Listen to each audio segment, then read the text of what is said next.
Нас вызывает на бой Лига Зла. А значит, пришло мое время. В обычной жизни я, Вепах Хаджиев, самый простой заместитель министра иностранных дел Туркменистана. Но когда стране становятся нужны мои сверхспособности, я становлюсь человеком-супер-айпадом.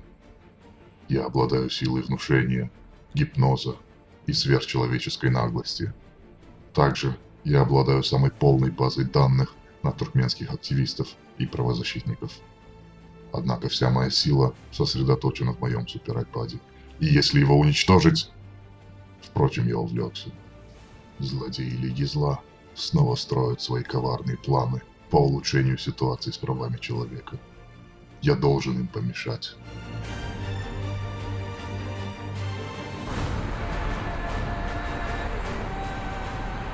Пятнадцатого и 16 марта 2012 года в Нью-Йорке состоялась встреча Комитета ООН по правам человека. Примечательна она была тем, что впервые за много лет с докладом выступили представители Туркменистана.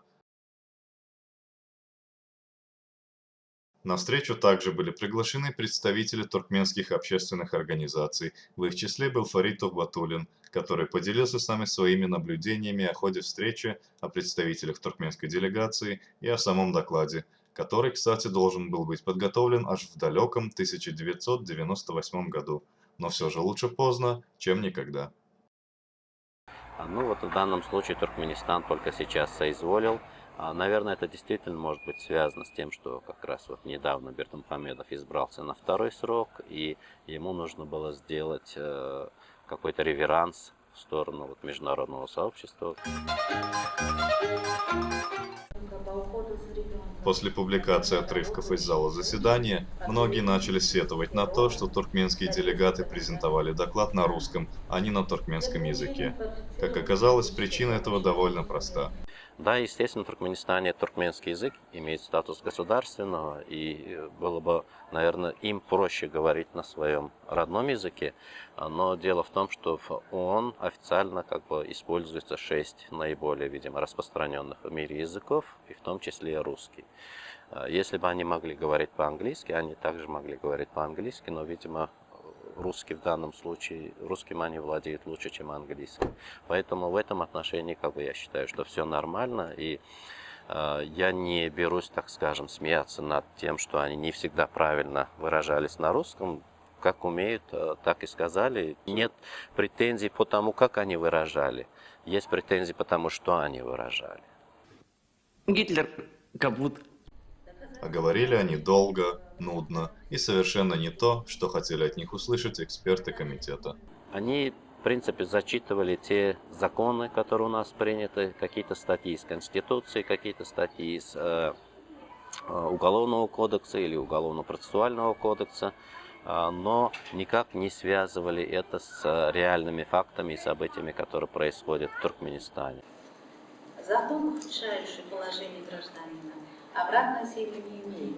Никто не может нести ответственность за действия, которые в момент их совершения не признавались правонарушением. Фактически официальный доклад, он копируется из раза в раз.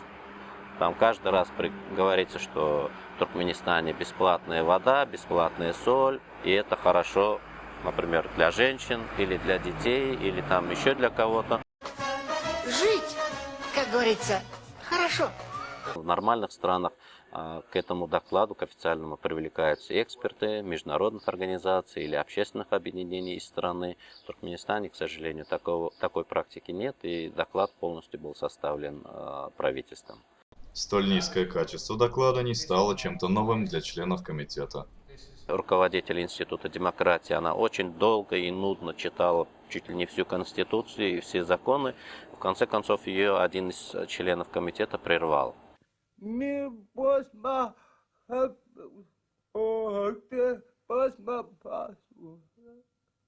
Начал хорошо. Не разменивайся на детали, говори главное. В этом ничего для них удивительного нет, потому что у них огромный опыт, и они уже сталкивались со многими похожими странами.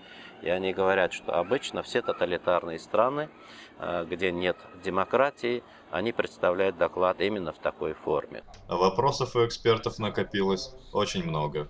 В частности, их больше очень интересовала ситуация с религиозными меньшинствами, нарушениями прав в этой сфере, национальными меньшинствами, со свободой СМИ, с интернетом и так далее. То есть вот, акцентировали они внимание в основном на это. Потому как делегаты отвечали на вопросы, складывалось впечатление, что они готовились скорее не к ответам на поставленные вопросы, а к тому, как от прямых ответов уходить. Было видно, что туркменские чиновники пытаются всячески тянуть время. Естественно, они боялись неудобных вопросов.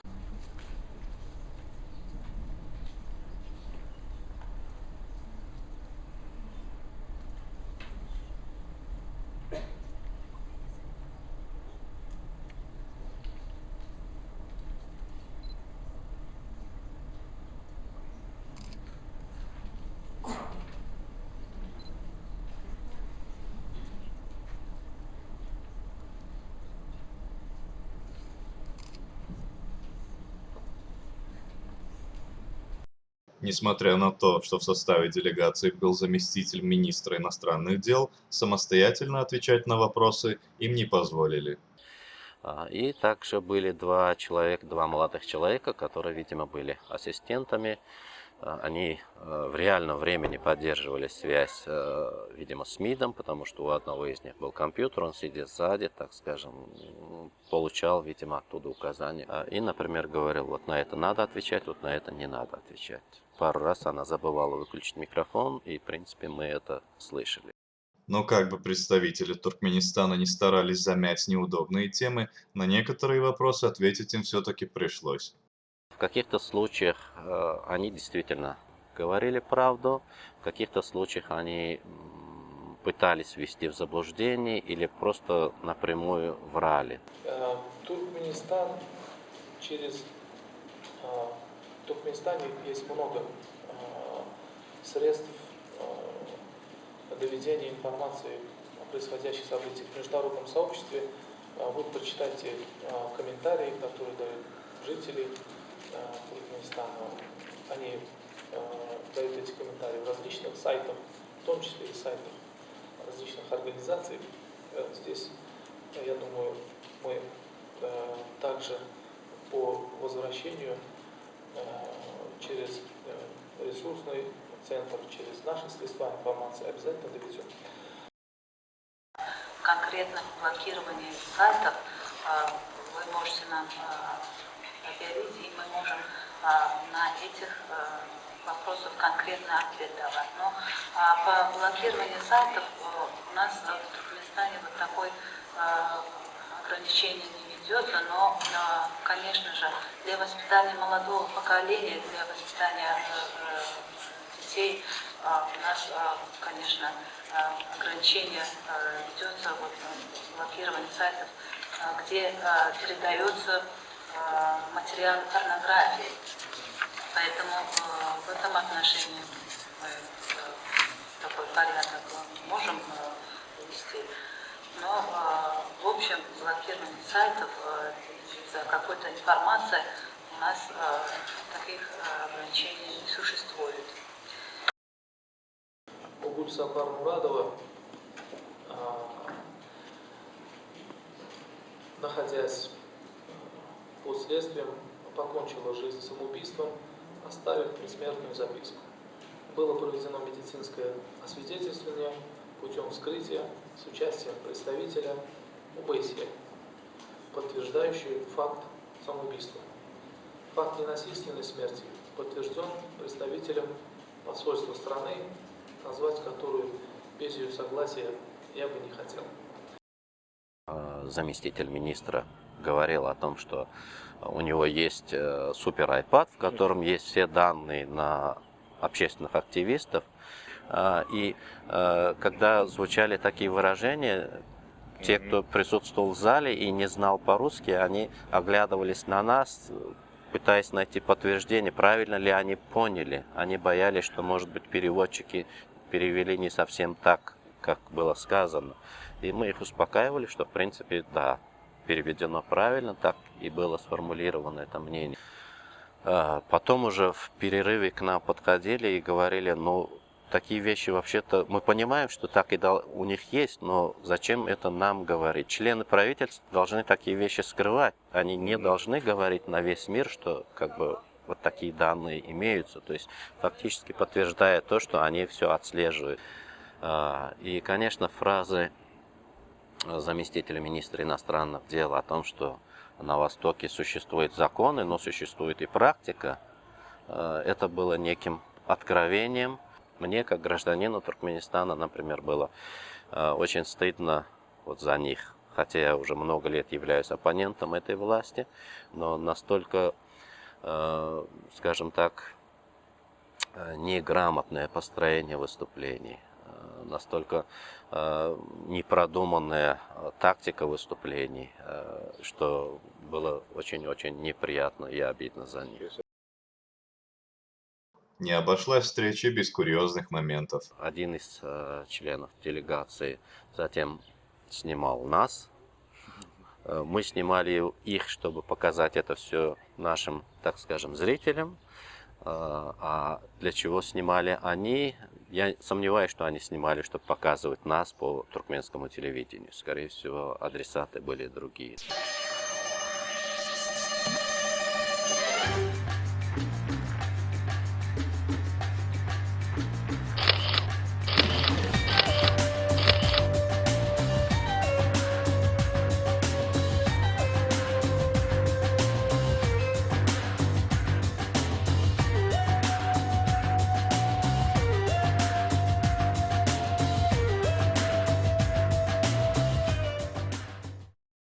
Через 2 недели после встречи Комитет ООН подготовил заключение и выдвинул ряд рекомендаций для властей Туркменистана. Официальные рекомендации ООН, они, я скажу, достаточно жесткие. Какие из них Туркменистан выполнит, я, конечно, не могу утверждать, но реагировать он будет должен. Среди устных, по крайней мере, рекомендаций Комитета членов ООН там прозвучало, что вообще-то вот мы читали ваш официальный доклад, и было бы полезно, чтобы в следующий раз попросили их, кстати, представить очередной доклад через 3 года, в 2015 году. Соавторы этих докладов были включены и представители общественности. Нам было бы очень интересно пообщаться с ними напрямую, и не обязательно, например, именно по докладу, просто пообщаться, то есть вот как они представляют себе все это, как мы представляем. Я думаю, может быть, это им было бы тоже интересно, но, конечно, с их стороны было такое, знаете, чувствовалось, что к нам не подходите, ребята. Они же хотят, они же заявляют, что они строят демократию. Почему они тогда избегают вот встреч с нами? Если действительно они хотят демократии, пусть они услышат наши какие-то предложения. Или нам объяснят, что, почему вот они вот так вот, именно таким образом, может быть, мы чем-то им окажемся полезными. И в конце концов, нам тоже интересно, чтобы Туркменистан рос, становился и с экономической точки зрения, и с политической точки зрения более таким цивилизованным государством.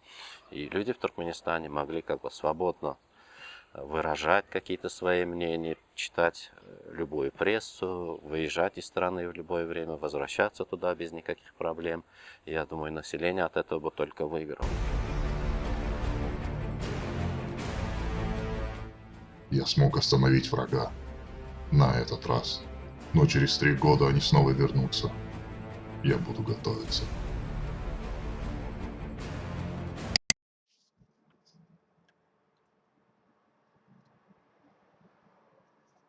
Привет! Если вы досмотрели до этого места, то смею предположить, что наши видео вам нравятся. А если они вам нравятся, то почему бы не порекомендовать его вашим друзьям и знакомым.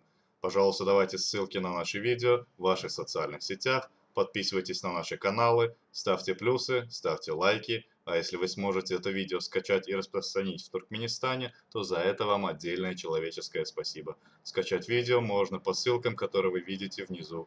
А передавать их можно с телефона на телефон через Bluetooth. Помогите нам донести информацию до жителей Туркменистана. Спасибо и до новых встреч!